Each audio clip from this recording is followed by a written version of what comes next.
Hello, welcome to this guide for parents and carers, all about relationships and sex education at St Osmund's Middle School.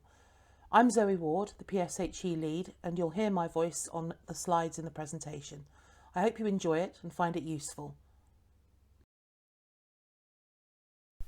The purpose of this guide is explained below. First of all, we would like to give you information on relationships and sex education at St Osmund's.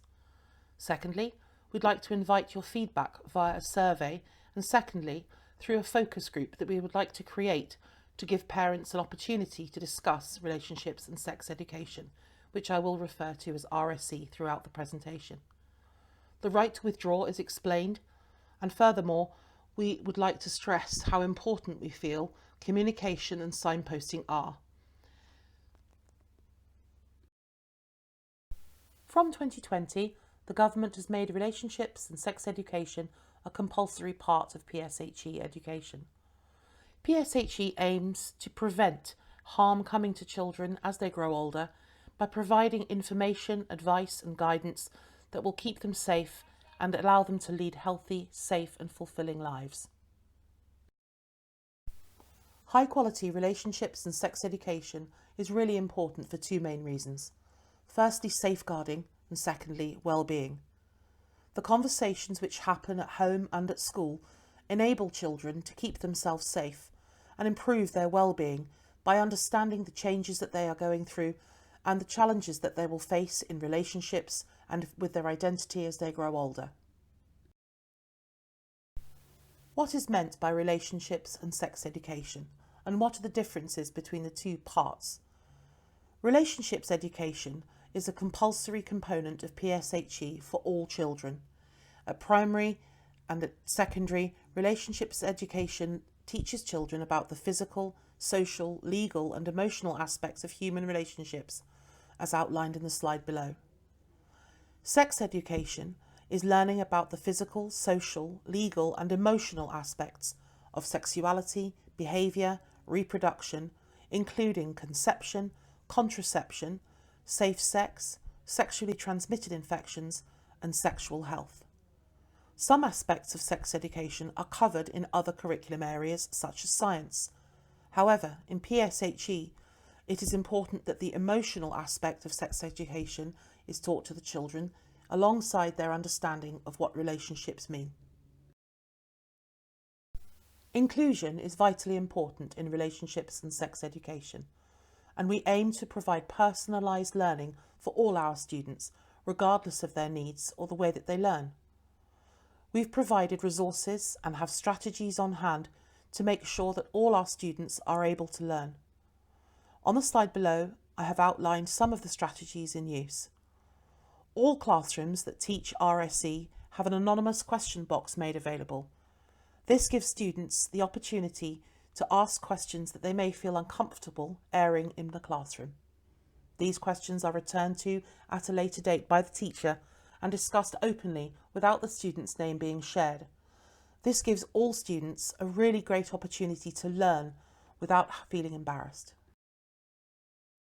Many of you will have questions that cannot be answered in this presentation, and so the slide contains a link that will take you to the frequently asked questions page of the government's document on relationships and sex education that is statutory from 2020. This slide shows you the St Osmund's PSHE curriculum map. It's a visual representation with further detail on how our curriculum spirals from Year 5 up to Year 6, into Year 7 and finally to Year 8. The green boxes cover the health and well-being aspects of the curriculum, where the pink boxes outline the relationships content. Many of the topics in relationships and sex education cross over between health and relationships and are given further detail in the document on the slide.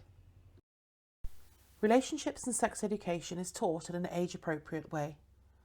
The topics covered by relationships, which children learn in primary school, lead into those topics in secondary, which then introduce aspects of sex education. Puberty and the changing adolescent body are aspects of health education, which children learn at Key Stage 2 and 3.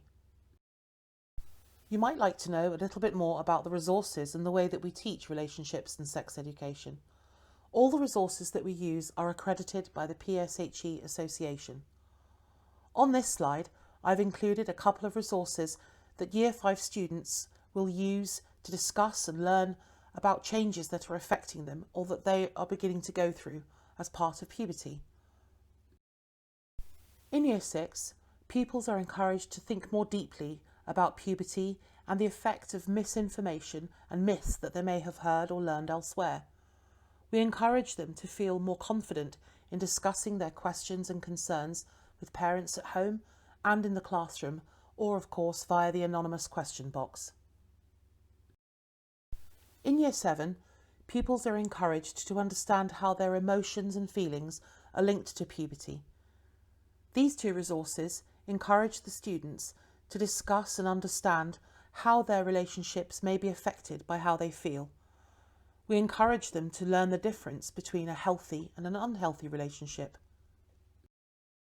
In this Year 8 resource, students are encouraged to think more deeply and identify the values that they attribute to their relationships, for their friendships and romantic relationships, and going forward into the future to the committed relationships that they will form.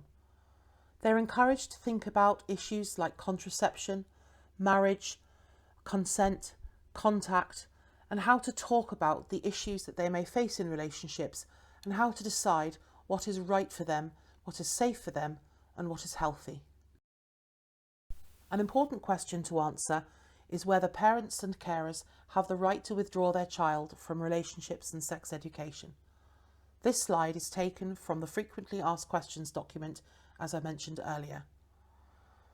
There is no right to withdraw any child in primary or secondary from relationships education. However, parents will continue to have a right to request to withdraw their child from sex education, and that will have to be done in writing to the head teacher. Signposting is a very important part of relationships and sex education. Children are reminded that if they have any concerns that they would like to discuss, the first person to turn to is someone at home that they trust. They are reminded that they can always speak to a trusted adult in school, or if they feel the need, to contact Childline. As I mentioned earlier, all the resources that we use to teach relationships and sex education are accredited by the PSHE Association. They come from a variety of organisations such as the MSPCC, NHS England, the Sex Education Forum, and guidance is given by the Department for Education. Finally, thank you so much for engaging with this presentation. Consulting on the views of parents, carers and students is a really valuable part of how we deliver a high-quality relationships and sex education curriculum. One other thing I'd like to ask you to do is to take part in the parental consultation survey by clicking on the SurveyMonkey link on the slide in front of you. If you would like to get involved in a parents' focus group to further discuss the relationship and sex education curriculum at St Osmund's, please email your name, your child's name and tutor group to the email address on the slide. This focus group will be limited in numbers and will happen remotely via Zoom. Furthermore, if you have any questions at all that haven't been covered in the presentation, please do email me, zward@stosmonds.dorset.sch.uk. Thank you so much and goodbye.